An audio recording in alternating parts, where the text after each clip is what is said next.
In the United States today, we have, in effect, two governments. We have the duly constituted government, then we have an independent, uncontrolled, uncoordinated government in the form of the Federal Reserve System, operating the money powers reserved for Congress by the Constitution. You can turn back now, or learn the stuff they don't want you to know.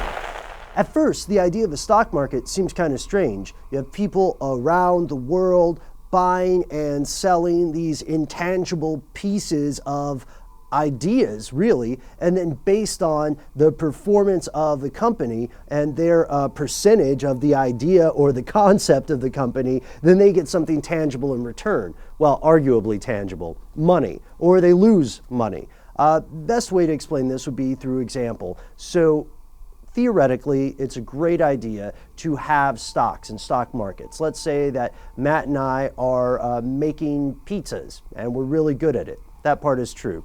And we say, man, let's start our own pizzeria. How cool would that be? And then we go, okay, well, to make this thing, we need capital, so we need investors. And we go around and we find different people who will invest some sort of share of the amount of money we need to make this amazing pizzeria happen, which I don't know the name of yet.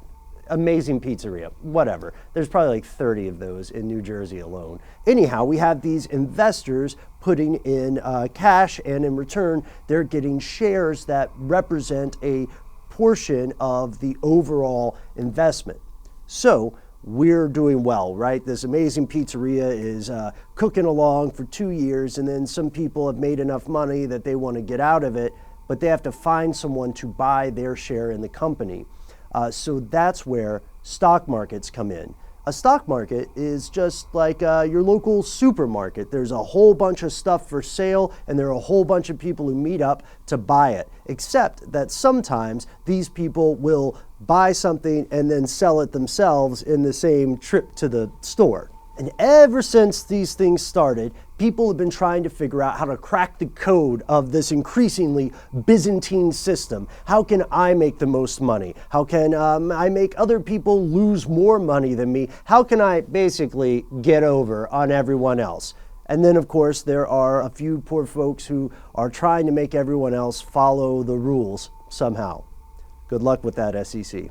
So this is the point where you might be saying, oh, whoa, that doesn't sound like the most stable thing. No, it's not. It's kind of like a house of cards that is notoriously vulnerable to breezes. We're talking about things like resource shortages, rampant speculation, rumors of upcoming things that could be geopolitical events or corporate malfeasance, etc. So crashes happen, collapses happen, and according to the mainstream, it's really difficult to figure out why these happen. According to more fringe research, there's stuff they don't want you to know. So let's look at one example. The crash of 1929. This remains one of the biggest financial catastrophes in United States history. According to the mainstream version, there are several clear trends that worked together and ultimately led to the crash in 1929, and they're visible in retrospect. These would be things like rampant speculation, booming markets that all hit record levels continually, right? And this led to new investors coming in. This led to stockbrokers and bankers working on deals that were leveraging more stock than ever before. Actually, at one point, there was an estimated $8.5 billion loaned out. And that sounds great for the economy, right? Trouble is, there wasn't actually $8.5 billion of currency in the United States. This was imaginary money. This was, like handshake, I believe in you money. So as more amateurs invest, and there are more and more speculators that are new to the game, right? This bubble continues. It blows up and up and up and up and up and up and up. And of course, you know the story. It burst. People are committing suicide. People are starving. The Great Depression is ushered in. Although people will often say that the stock market crash was the beginning of the Great Depression, there are other academics who will argue that this was a symptom of an abiding thing. Now, that's the official story.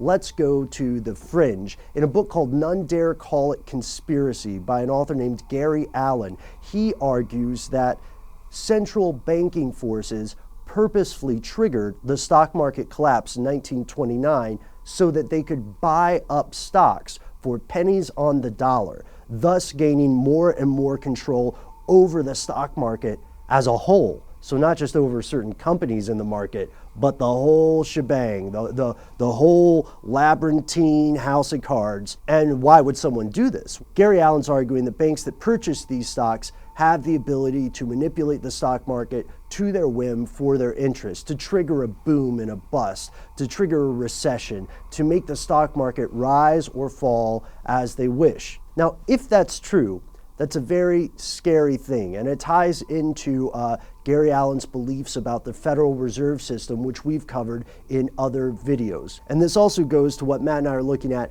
this week. We are taking a closer look at one of the big questions: has someone actually orchestrated a stock market boom or bust? And if so, what's the evidence? How did it happen, and why? So help us out here as we're working on this episode.